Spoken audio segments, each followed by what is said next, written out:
El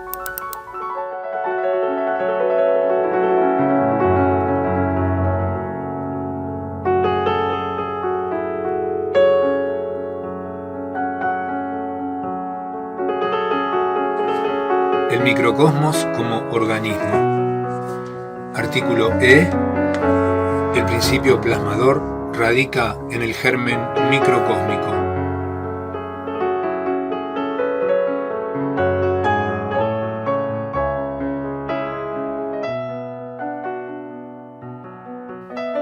Como ya disponemos de la definición estructural del concepto de chakra, podemos retomar el tema del principio plasmador del microcosmos y profundizar sobre la misión del Logos Kundalini.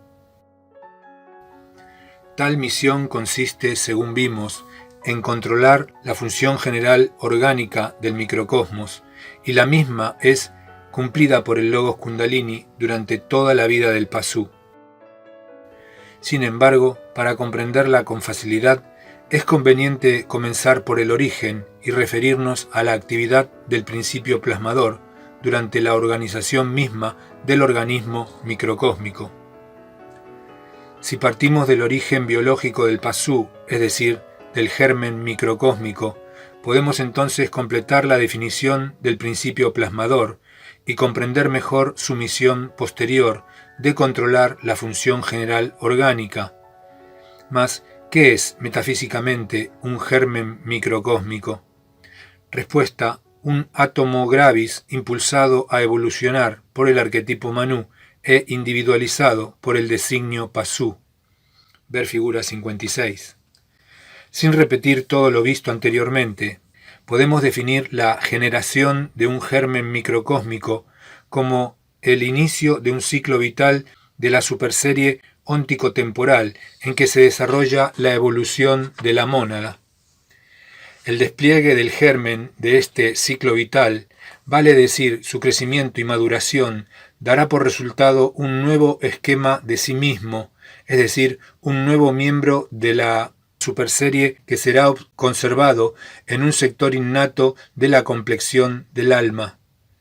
Pero el alma del Pasú, en el cual está registrada la superserie, es sólo el término material de la mónada evolutiva. En el extremo físico del proceso evolutivo, la mónada se manifiesta como un átomo gravis individualizado por el designio Pasú. Este átomo gravis, individualizado y altamente evolucionado, que es el alma del Pasú, comienza cada nuevo ciclo vital de su evolución como germen microcósmico, siendo para ello plasmado por el aspecto logos con el designio Pasú. Empero, salvo el ente microcosmos, todo otro ente exterior plasmado por el aspecto logos se mantiene fijo en su conformación, aun cuando evolucione, pues todos sus cambios se ajustan a la capacidad de la matriz esencial supuesta, es decir, a la capacidad del registro óntico que conserva el plan del designio particular. El ente exterior ha sido plasmado una sola vez con su designio y esta determinación es suficiente para asegurar su existencia individual permanente. Pero la situación cambia esencialmente cuando el aspecto logos plasma al átomo gravis con el designio Pasú. En tal caso no se produce un simple ente externo, con una determinación evolutiva fijada a priori por el plan del designio, sino un germen microcósmico dotado de un principio plasmador activo. Vamos a ver ahora qué significa esta diferencia. Ante todo hay que imaginar lo que ocurre cuando el aspecto logos propone el designio Pasú en el átomo gravis. El átomo gravis resulta envuelto en una burbuja o globo cuya capacidad es la de la matriz fonética del designio. La sabiduría hiperbórea denomina globo de Akasa a la envoltura del átomo germinal, aunque también recibe otros nombres más o menos adecuados: huevo germinal, concha valvar, arca del logos, etc. La matriz fonética es, desde luego, una matriz funcional del designio caracol y el secreto de su forma y estructura constituye desde antiguo una clave de la cábala acústica. En el designio Pasú, esta matriz funcional ocupa el puesto central del plan, en el sentido de que es la primera que se manifiesta físicamente. Alegóricamente puede suponerse que la matriz fonética constituye el centro de la capacidad de la matriz esencial. Su función, es decir, su ley, es la primera que actúa en el plano material para dar nacimiento al germen humano. La matriz fonética es el extremo principal del principio de individuación del designio Pasú. Solo a partir de la formación globular que la matriz fonética impone al átomo gravis, comienza realmente el proceso evolutivo del germen microcósmico, cuyo crecimiento y maduración darán por resultado el Pasú óntico, el individuo humano. La forma de la matriz fonética, el globo de Acaya, es, pues, la primera plasmación material que el designio Pasú determina en el átomo gravis, el cual, desde entonces, se transforma en un átomo germinal humano, en un germen microcósmico. Y esta primera plasmación del designio Pasú reside justamente lo que diferencia al microcosmos de cualquier otro ente externo, porque la plasmación del globo de Acaya encierra en sí mismo al principio plasmador. Es como si el aspecto logos, al plasmar el designio Pasú, dejase a su vox contenida por el globo de Acaya. Dentro del globo subsiste entonces el logos kundalini, el principio plasmador del microcosmos, el verbo del demiurgo. El átomo germinal consiste así en un átomo gravis, con su punto indiscernible, donde subyace el ser en sí del arquetipo Manú, encubierto por un globo de Acaya, vale decir, plasmado por la forma de la matriz fonética. Pero el contenido del globo, aquello que no es el átomo gravis, pero que se encuentra comprendido por los límites de la matriz fonética, es el logos kundalini, una réplica microcósmica del verbo del demiurgo. Por eso la vox del logos kundalini es un principio plasmador del microcosmos, análogo a la voz del aspecto logos, cuyo poder plasmador de entes externos ya hemos estudiado. Mas, ¿qué plasma el logos kundalini? Respuesta: la totalidad del microcosmos, salvo el principio del átomo germinal, el globo de Acaya, que ha sido plasmado por el aspecto logos, el logos kundalini, es quien plasma el plan del designio Pasú, quien lo concreta en toda la integridad funcional de sus órganos.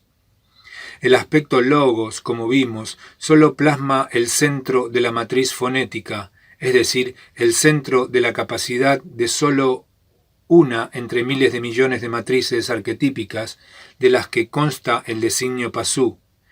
Pero desde ese centro en el cual ha quedado contenido un verbo, un principio plasmador activo, continúa la plasmación del plan del designio Pasú, plasmación que se efectúa sobre el globo de Acaya, es decir, exteriormente, porque su potencia conformadora opera desde adentro hacia afuera del globo de Acaya. Para comprender esta acción del logos kundalini hay que imaginar al principio plasmador como una fuerza vibratoria cuyas ondas se transmiten a través del globo, transportando la información del plan. Con otros términos y sin desdeñar las figuras alegóricas, el sonido del logos atraviesa la delgada membrana del huevo germinal. Cada palabra pronunciada rítmicamente tiene el poder de plasmar una forma fuera del huevo. En verdad, cada palabra es una matriz funcional del designio Pasú. Por eso, palabra tras palabra, el logos kundalini va leyendo el plan del designio y lo va plasmando afuera, concretándolo en su integridad orgánica. Esta lectura la realiza directamente de la complexión anímica donde está registrado el plan del designio, es decir, del átomo gravis interior al huevo. Tal átomo no es más que la expresión física de la mónada evolutiva del Pasú, y en su complexión se halla grabada la superserie óntico-temporal de esquemas anteriores.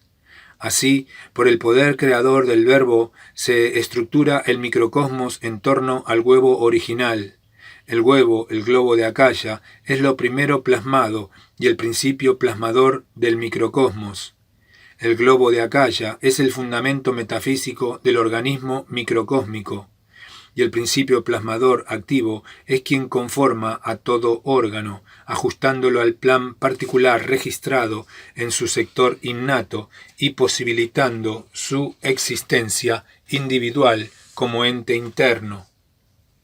A medida que la plasmación se va haciendo cada vez más exterior al globo de Acaya, los entes internos que se organizan van ocupando más espacio y con ello van incorporando más materia gravis en la composición. El poder plasmador del Logos Kundalini hace corresponder a cada palabra o sector innato un órgano, pero los sectores innatos están registrados en la complexión del alma, en tanto que los órganos se producen con nueva materia gravis sobre aquellos. Vale decir que el poder del Logos Kundalini va construyendo un cuerpo sobre otro, un organismo material sobre una entidad anímica. De aquí que la entidad anímica sea considerada como un cuerpo doble del organismo microcósmico. Cada órgano corresponde a un sector innato del cuerpo doble, y por eso se afirma que el cuerpo doble anima a todo órgano microcósmico, concediéndole su particular vitalidad. En el caso del órgano cerebral, tal animación adquiere una característica especial por cuanto la estructura neurofisiológica permite la manifestación del alma bajo la forma del sujeto anímico racional o razón. Finalmente, cuando el germen microcósmico se desarrolla orgánicamente en toda su integridad, el sujeto anímico opera en la estructura psíquica y construye la estructura cultural y el esquema de sí mismo en la forma ya estudiada. Solo cabe agregar que el globo de Acaya, fundamento metafísico del microcosmos, permanece como tal durante todo el desarrollo del ciclo vital. A medida que el organismo microcósmico se estructura sobre su base, el globo de Acaya va ocupando un lugar cada vez más interno.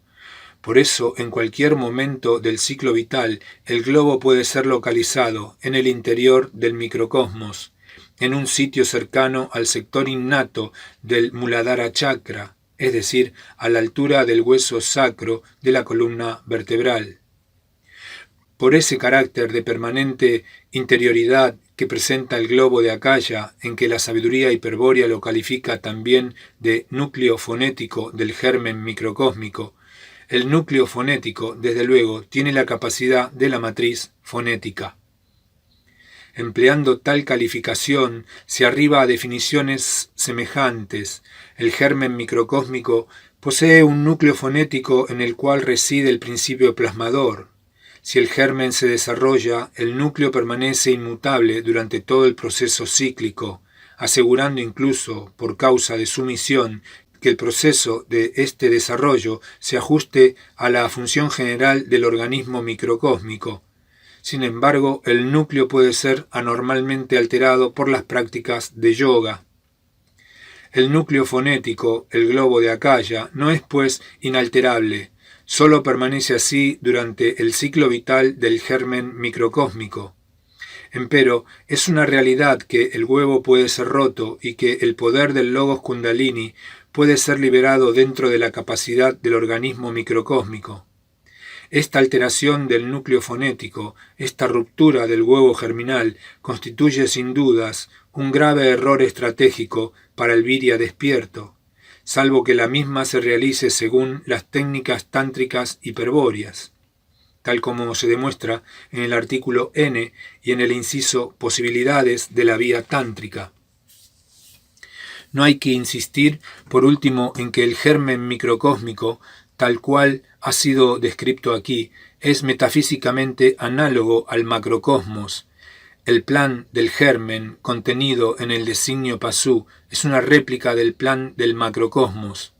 Particularmente notable en esta analogía es la correspondencia entre el huevo germinal del germen microcósmico, donde se halla contenido el logos kundalini, y el huevo primordial macrocósmico, así como la producción de un microcosmos es obra del logos kundalini operando desde el huevo germinal, así también la producción del macrocosmos es obra de la vox del uno operando desde el huevo primordial. Artículo F. La función general orgánica. Hasta aquí se ha descrito el aspecto generador del logos kundalini, su actividad primordial como principio plasmador y productor del organismo microcósmico. El siguiente paso que nos proponemos es el de estudiar la misión posterior del logos kundalini, la cual consiste, según vimos, en controlar la función general orgánica del microcosmos. Sin embargo, aún no estamos preparados para dar ese paso. Como sabemos, el logos kundalini produce el organismo microcósmico con el poder plasmador de su vox, plasmando el designio pasú en la región exterior del globo de Akaya, pero ejerciendo dicho poder desde el interior del globo de Akaya. Sobre este globo, que es su soporte esencial, crece y madura el germen humano, desarrollando la estructura orgánica microcósmica según su función general. Antes de explicar de qué manera cuida el logos kundalini que el desarrollo del germen no se aparte de la función general, debemos asegurarnos de que se ha comprendido con claridad este concepto. Todo germen microcósmico se desarrolla completamente durante un ciclo vital. En el período de tal ciclo, el alma evoluciona de acuerdo a la función continua del progreso evolutivo, cuya representación gráfica es la curva hélix de la figura 56. En cada momento del desarrollo, es decir, en cada punto de la curva hélix, el germen ha alcanzado un grado evolutivo y presenta una forma individual. Por eso, en la figura 63, y para el ejemplo particular de un caballo evolutivo, se ha mostrado que a cada punto de la función continua corresponde una forma individual, todas las cuales forman una serie óntico-temporal. Del mismo modo, podemos imaginar ahora que sobre la curva hélix de la figura 56 existe una serie de formas individuales, cada una de las cuales corresponde a un grado de desarrollo del germen microcósmico. Esta serie óntico-temporal completa, es decir, desde la plasmación del globo de Akaya hasta la desintegración orgánica, tiene la duración de un ciclo vital, aplicando conceptos ya estudiados. Ha de ser claro lo siguiente: el conjunto de todas las formas individuales de la serie óntico-temporal del pasú durante un ciclo vital se denomina esquema de sí mismo. Ahora bien, el alma no se limita a evolucionar durante un ciclo vital y a desarrollar un esquema de sí mismo, sino que su experiencia se extiende a incontables ciclos vitales. En esa pluralidad de vidas, el alma va ensayando y seleccionando todas las estructuras orgánicas que le permitirán perfeccionar el microcosmos y cumplir el objetivo final de concretar su entelequia. Como el movimiento anímico siempre obedece a la función continua y como en cada ciclo vital se desarrolla un esquema de sí mismo particular, resulta que la función continua, considerada en su máxima extensión, revela una superserie óntico-temporal, es decir, una superserie de esquemas de sí mismo, como expresión concreta del progreso evolutivo. Todos los esquemas de la superserie se incorporan al alma tras cada ciclo vital y se conservan permanentemente en ella, codificados por el designio pasú, es decir, contenidos en la capacidad de las matrices arquetípicas. Pero cuando el alma anima el despliegue de un germen microcósmico, cada uno de tales esquemas ocupa un sector innato del registro óntico y subsiste como fundamento esencial de las funciones particulares de los órganos. Sin embargo, esta distribución no significa la descomposición de la superserie. Con otras palabras, el hecho de que los esquemas anteriores estén distribuidos espacialmente, es decir, cada uno en su sector innato y distanciados entre sí, no implica su desconexión, en tanto miembros de la superserie. Por el contrario, aun cuando aparezcan distribuidos bajo todos los órganos del organismo microcósmico, los esquemas registrados permanecen siempre unidos en la función continua del progreso evolutivo en la curva Helix, es decir, todos los sectores innatos cuyos esquemas determinan la función particular de los órganos están unidos en la función continua del progreso evolutivo del alma, es decir, en la función con que se despliega el germen microcósmico en su totalidad. Por este carácter global es que a la función continua se la denomina también función general del organismo microcósmico. Empleando el concepto del significado como camino, podemos expresar alegóricamente esta importante conclusión. Existe en el organismo microcósmico un camino en espiral que vincula entre sí a todos los sectores innatos del registro óntico, es decir, a todos los chakras. Cuando estudiamos el registro óntico, ya habíamos observado que el hilo de conciencia permite a la facultad de registrar, del aspecto logos, inferir los contenidos de cualquier sector. Ahora comprendemos al hilo de conciencia, hilo de significado continuo, como si fuese un camino que pasa por todos los sectores innatos. Pero el hilo de conciencia es sólo uno para cada alma y alegóricamente, en otro inciso ya lo habíamos denominado camino de Helix, aunque consideramos particularmente el tramo que pasa por la estructura psíquica. Resulta así que el camino que vincula a los sectores innatos, a los chakras, es el camino de Helix, considerado en su máxima extensión, o sea, más allá de la estructura psíquica. Al tramo del camino de Helix que pasa por los sectores innatos y conecta los distintos chakras entre sí, la sabiduría hiperbórea lo denomina canal Helix. No obstante ser claro a qué nos referimos al hablar de canal Helix, conviene advertir aquí sobre un error muy frecuente en el esoterismo sinárquico. Nos referimos a las teorías o sistemas que hablan de canales o nadis, es decir, que afirman la existencia de una pluralidad de vías que conectan a los centros o vórtices entre sí. Contra tales teorías, la sabiduría hiperbórea afirma que se hallan fundadas sobre errores nociológicos. No existe una pluralidad de canales astrales o energéticos, sino un solo canal Helix, un solo camino Helix, una sola función general. El error procede de la imposibilidad que los virias perdidos tienen para aprehender a la superserie óntico-temporal en toda su extensión evolutiva. Lo corriente es que una falta de perspectiva metafísica cause la impresión de que los centros o chakras se hallan vinculados a una maraña de canales. Se cree entonces estar frente a una especie de estructura astral, una estructura en la cual los chakras serían nudos y los canales o nadis los enlaces. Ni qué decir que esta creencia constituye un disparate. Una cosa es la estructura orgánica microcósmica y otra muy diferente el alma o cuerpo doble. El alma no es una estructura sino una mónada manifestada en el plano material, es decir, una materia plástica en la cual está plasmada su historia natural como superficie óntico-temporal de esquemas.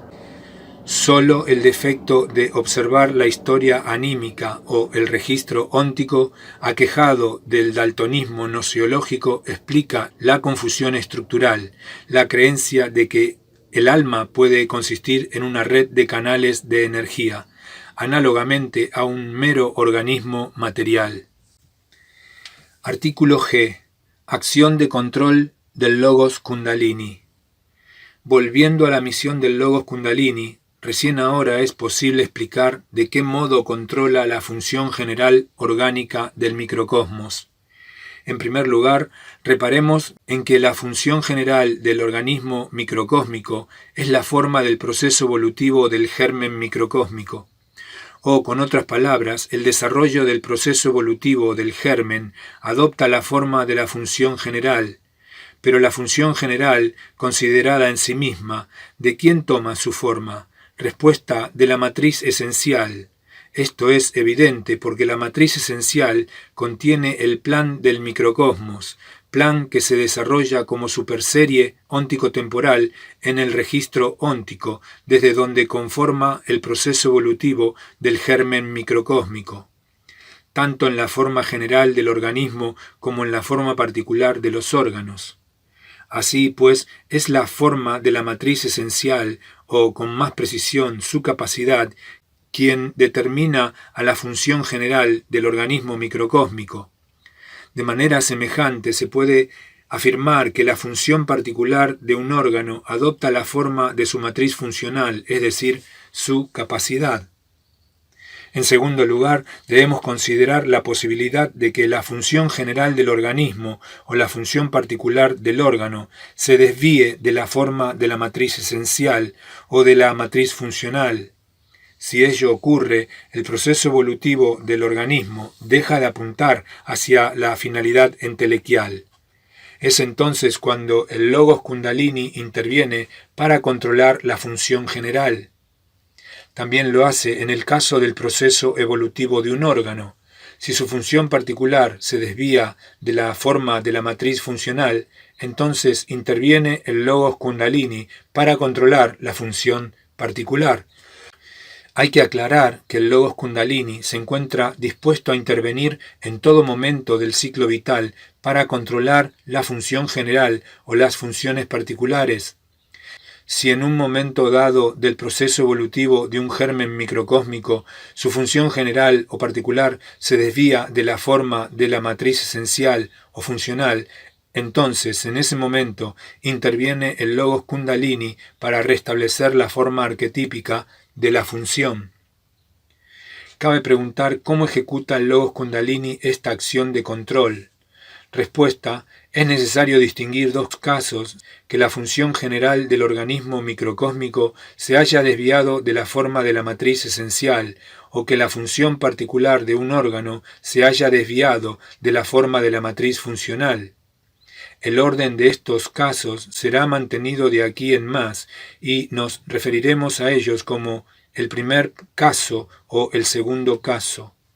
En cualquiera de ambos casos, el modo como el logos kundalini interviene es el mismo.